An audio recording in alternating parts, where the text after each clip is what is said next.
Okay, hello, welcome to the second video in this series on gene expression and molecular on-off switches. So this time we're talking about stem cells, pluripotency, potency of cells, and these things called induced pluripotent stem cells. So what I'm expecting you to know here is I'm expecting you to have a vague idea what a stem cell is from further down the school, from GCSE, and essentially that genes make proteins, and that's pretty much all we need. Now this is such an expansive, modern and rapidly changing area of the spec that there's going to be an awful lot of stuff that if I were to tell you it now in a 2021 context would be wildly out of date before too long. So I'm going to link you in the description to a bunch of different places where you can find the latest research on stem cells and particularly induced pluripotent stem cells and their use, because there seems to be something amazing coming out in this area every other day really. So I would highly recommend following up on the links. There's also a bunch of other videos I'm going to link you to at various points in this video, the links to which are all in the description, so do follow those up and look at those when I tell you to. Some of them are very short, some of them are very long. You will have to pause the video and come back. Okay, so moving straight on then. So our syllabus looks like this. The idea of what totipotency is, how totipotent cells become our sort of adult, mature, differentiated cells, so-called unipotent cells, what a pluripotent stem cell is and why they're helpful, and how we can manufacture them, and that's the really modern bit. And then at the bottom there it says students should be able to evaluate the use of stem cells in treating human disorders. So that's a bit where they could throw anything at you and you'd be expected to do some evaluative work. Okay, so totipotency, this word, first things first, it is the ability of a single cell to divide and produce all of the differentiated cells in an organism, and it's a key word. Okay, it's a new key piece of vocabulary. Toti, obviously meaning all, potency, the ability to become something. So totipotent means that it's totally potent, it can become literally anything. And what we're talking about when we're talking about totipotent cells is cells very, very, very early on in the life of an organism. So sperm fertilizes egg. These first few cells, okay, that form that sort of that embryo, that fertilized eggs onto that embryo, are what we call totipotent. Okay, now we're not going to go into the stages of embryology because it's an incredibly complicated and detailed subject, right? Which I didn't get on very well with at university, but if you're interested, there's plenty of stuff you can look into on this subject.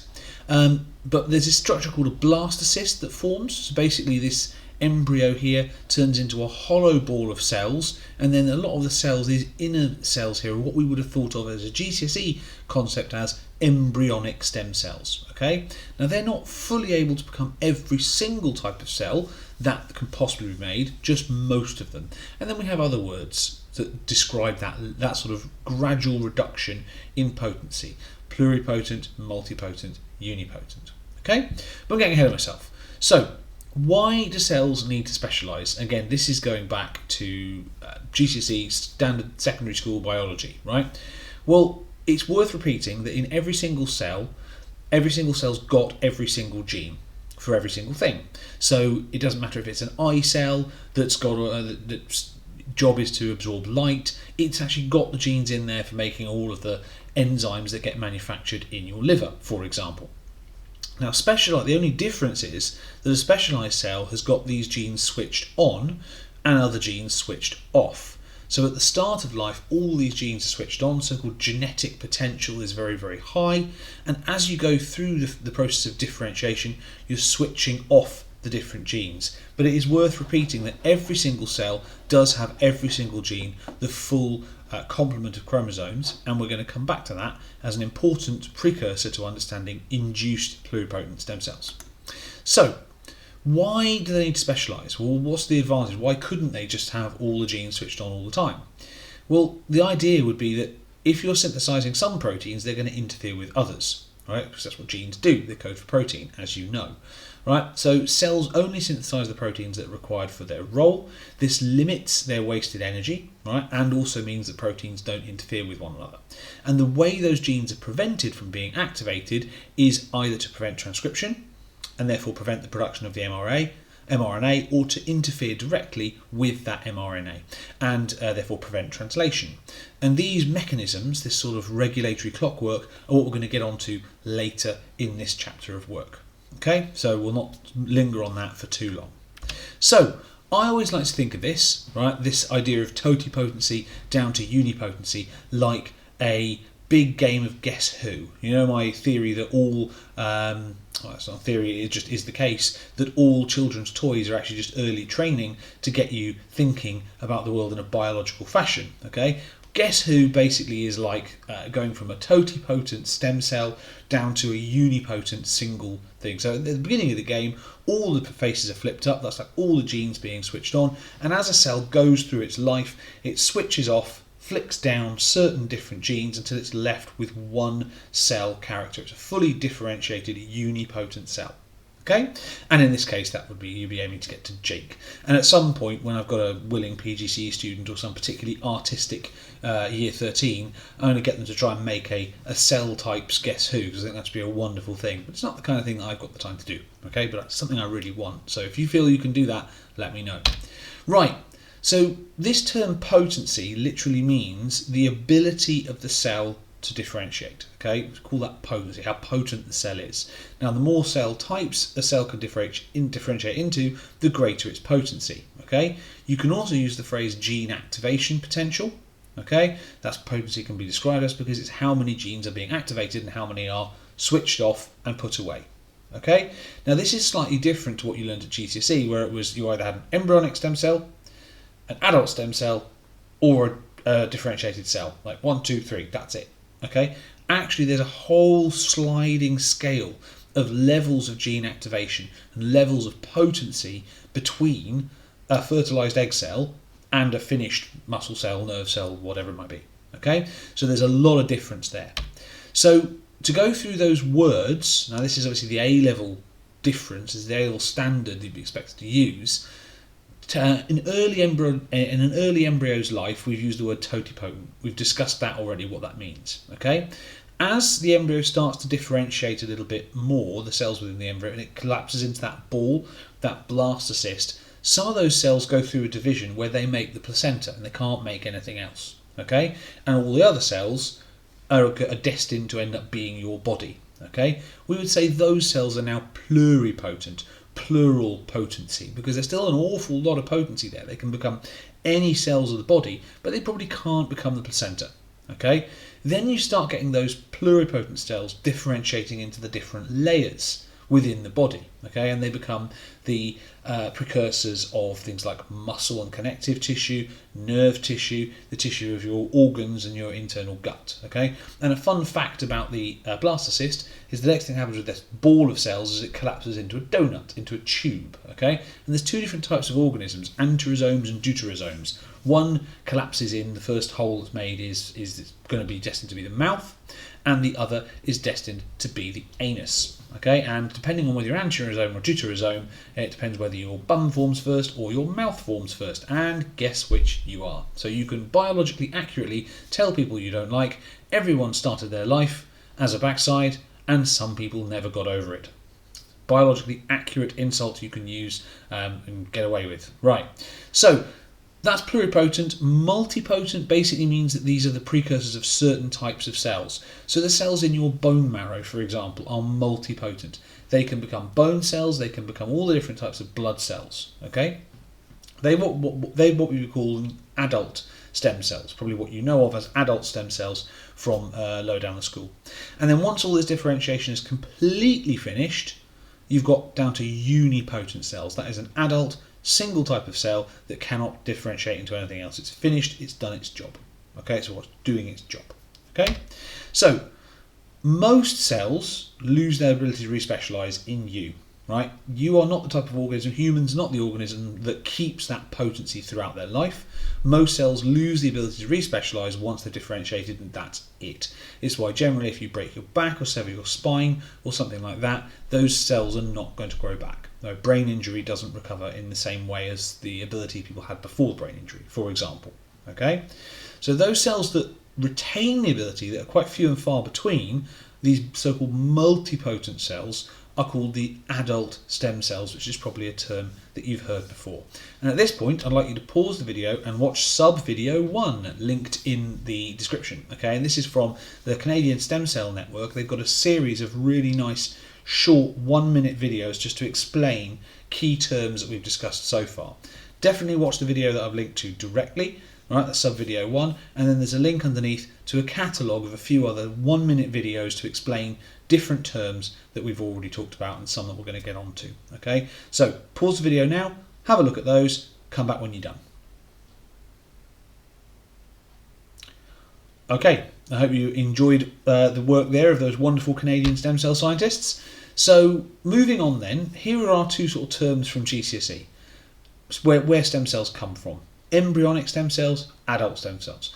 Embryonic, of course, come from embryos in the early stages of development, and you should now know, right, from what we've just said, that the earlier in that stage of development, the more potency those cells have got. And then the adult stem cells come from places like umbilical cord blood, placental blood, and stem cells specific to tissues and organs for maintenance and repair throughout life. Bone marrow being a classic, for example, right? You probably know about bone marrow transplants as an example, but there are other areas where adult stem cells persist. The base of your skin, for example, your skin is constantly growing and shedding and regenerating. Those cells maintain the ability to differentiate and keep replacing themselves over and over and over again. Okay, so the two places we say embryonic stem cells, so this is just a diagram to illustrate what I've already said. At day 1, right, you've got a single fertilised cell, right, which is what we call totally potent, and then as you develop through this embryo, you end up with this blastocyst with an inner cell mass, and it's these cells here that would typically be referred to as embryonic stem cells, and what you were talking about when you did this at GCSE, and they are pluripotent. Okay, they can become the vast majority of types of cells. In adult cells, you've got an awful lot of places, as I mentioned, the skin, the heart has got some as well, the gut, obviously constantly shedding the lining of the gut and growing new ones. Your liver is one of the only organs that you can actually have a bit removed and it will grow back. In fact, you can have up to 2/3 of the liver removed and the liver will actually grow back, right, which is an incredible maintenance of stem cells that it's got.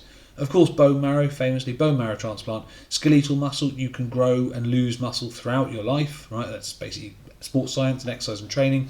And there are some stem cells in your brain, but famously there are some types of cells that are very, very difficult to get to grow back if they get injured, okay, after you are an adult. So that's basically what stem cells are, what they do and where they come from. So in terms of the key facts, what's our definition of a stem cell? Well, here we've got the defining characteristic of a stem cell is that it can self-renew and differentiate, and they enable the body to grow and repair and renew. Okay, there are different types of stem cells. We've got our adult stem cells, our embryonic stem cells that we've already talked about, and then the next part of this is induced pluripotent stem cells, the iPSCs. Okay, now this is a more modern idea where you can take cells and wind back the clock. Okay, so for this point, what you probably need to have, if you're making notes on this, is you need to have the following information, and this is the quickest way I can think to do it. So I'll pause the video here, have a look at this table. From what we've just said, from your other research and textbooks and whatever, then fill in the rest of this table because that is a summary of what you need to know. So pause the video now, come back in a moment for the answers.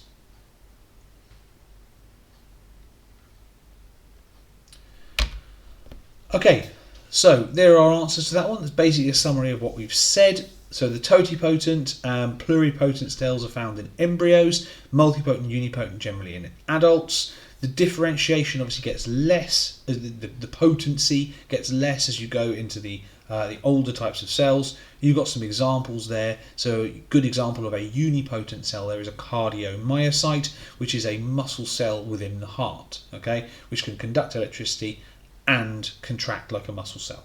Okay, obviously there are issues, there are ethical issues, right, with these ones. So issues with totipotent early embryo cells with limited medical issues, right, but they may grow out of control. But in terms of ethics and ethical issues, quite high, right?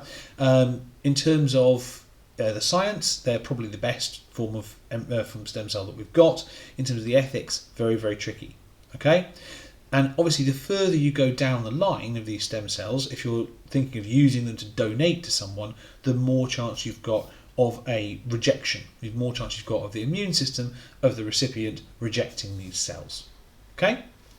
So, once a cell is differentiated, this is the orthodox view, it cannot be switched back to pluripotent in you. So once cells have differentiated, that's it. They are adults, unipotent cells, differentiated cell, and that was it.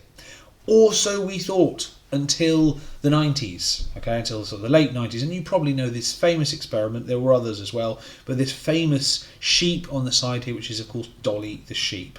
Now Dolly the sheep was manufactured from a cell taken from the mother's embryo. So from the cell taken from the mother's skin. So skin cell, the nucleus is removed, placed in an egg cell, and that egg cell then was able to grow into a new sheep. Okay, now that was one of the early bits of evidence we've got that these cells can be wound back. The clock can be wound back. So what I want you to do now then is have a watch of this sub video 2. Now this is 17 minutes long and it looks a bit dated by 2021 standards, but it is a great summary of the early discoveries that led to how do we take a differentiated cell and how do we wind the clock back? How do we take the brakes off all those genes that have been switched off and turn it back into a sort of an embryonic state? Okay, so the link's in the description. Watch this video now, it's 17 minutes long. Rejoin when you've watched the video. Thanks very much.